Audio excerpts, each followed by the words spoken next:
माँ क्या चाहती है साहब? एक माँ क्या चाहती है? धन दौलत जेवर क्या चाहती है साहब? बच्चों की खुशी, बच्चों की खुशी।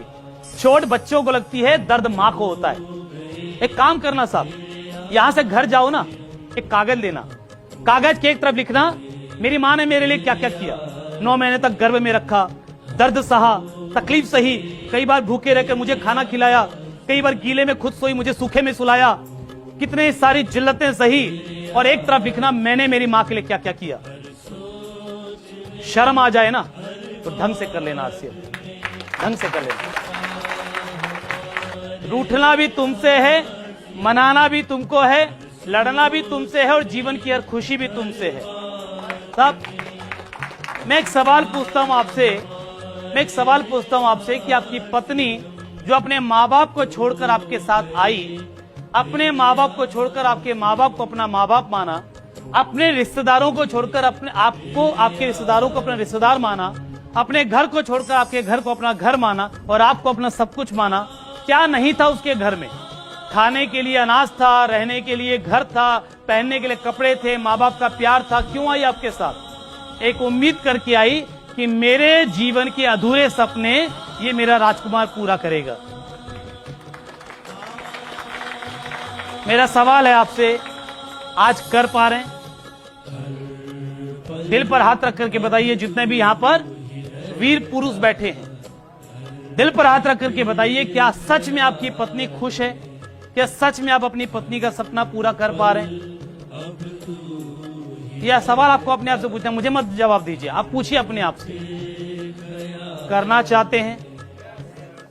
चाहते हैं? आज संकल्प लीजिए कि मैं अपनी कमजोरियों का बहाना नहीं बनाऊंगा, थोड़ी एक्स्ट्रा मेहनत करूंगा, थोड़ा सीखूंगा, क्योंकि मुझे मेरे परिवार का सपना पूरा करना है।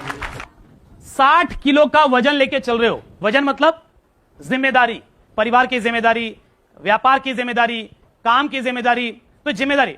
तो बोले आप 60 किलो का वजन लेके चल रहे हो, मैं आपका वजन उतार नहीं सकता, क्योंकि कोई किसी का वजन उतार नहीं सकता। हर आदमी को अपना वजन खुद लेके चलना होता है, हर आदमी को अपनी जिम्मेदारी खुद लेके चलनी होती है। बोले मैं तो बल्कि तुमको 10 किलो का वजन और देने के लिए आया हूं। ये क्या है? आरसीएम। समय तो यहां भी देना पड़ेगा ना, सब घंटा 2 घंटा ही सही देना पड़ेगा ना। बोले मैं तो 10 किलो का वजन और देने आया हूं। तुम्हारे पास 2 ऑप्शन है, या तो तुम मना कर दो लेने से, नहीं साहब मुझे आपका 10 किलो नहीं चाहिए, मेरा 60 किलो ठीक है, मैं इसी को लेकर चलूंगा जीवन भर। और या अगले 2 साल के लिए 60 की जगह 70 किलो का वजन लेके चलो। बोले अगर ये तकलीफ, जहां इतने पंगे हैं थोड़ा पंगा और सही, जहां इतना दर्द है थोड़ा दर्द और सही, जहां इतनी तकलीफ है थोड़ी तकलीफ और सही। बोले अगर 2 साल के लिए 60 की जगह 70 किलो का वजन लेकर चलोगे तो मैं तुमको विश्वास दिलाता हूं 2 साल के बाद ये 10 किलो का वजन उतर जाएगा, तुम्हारे 60 किलो को लेके उतर जाएगा, उसके बाद तुम्हारे जीवन में कोई वजन नहीं होगा। कितने लोगों को ये बात समझ में आ गई साहब? क्या समझ में आया आपको? आपको क्या समझ में आया मुझे नहीं मालूम, मुझे क्या समझ में आया मैं बता देता हूं। मुझे समझ में आ गया कि साहब अगर स्वर्ग अपने को जाना है तो मरना भी अपने को ही पड़ेगा।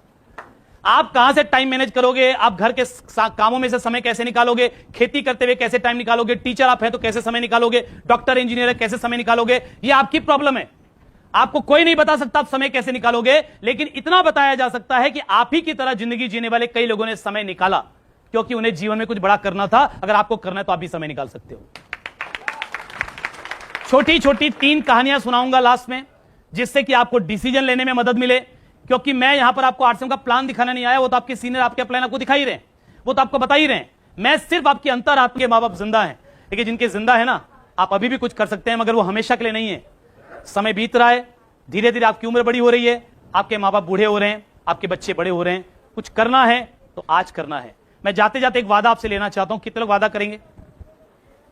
देखिए साहब, मुझे नहीं मालूम कितने लोगों को मेरी बात समझ में आई, कितने लोगों को मेरी बात समझ में आई मुझे नहीं मालूम, लेकिन मैं चाहता हूं उन लोगों से कि वो ये वादा करें जिनको मेरी बात समझ में आई, और वो ये वादा करें सर आज के बाद समय बर्बाद नहीं करेंगे। है ये वादा? आज के बाद इधर उधर की बातों में, फालतू की चीजों में, रील देखने में, रील स्क्रॉल करने में, टीवी के वाहियात सीरियल में, फालतू की मूवीज में, इधर उधर की गप्पे मारने में, एक दूसरे से रूठने मनाने में, गिले शिकवे रखने में समय बर्बाद नहीं करेंगे, क्योंकि आज से हम एक मिशन में हैं। हमें अपने परिवार के सपने पूरे करने हैं और हमें नए भारत का निर्माण करना है। आरसीएम की चली लहर।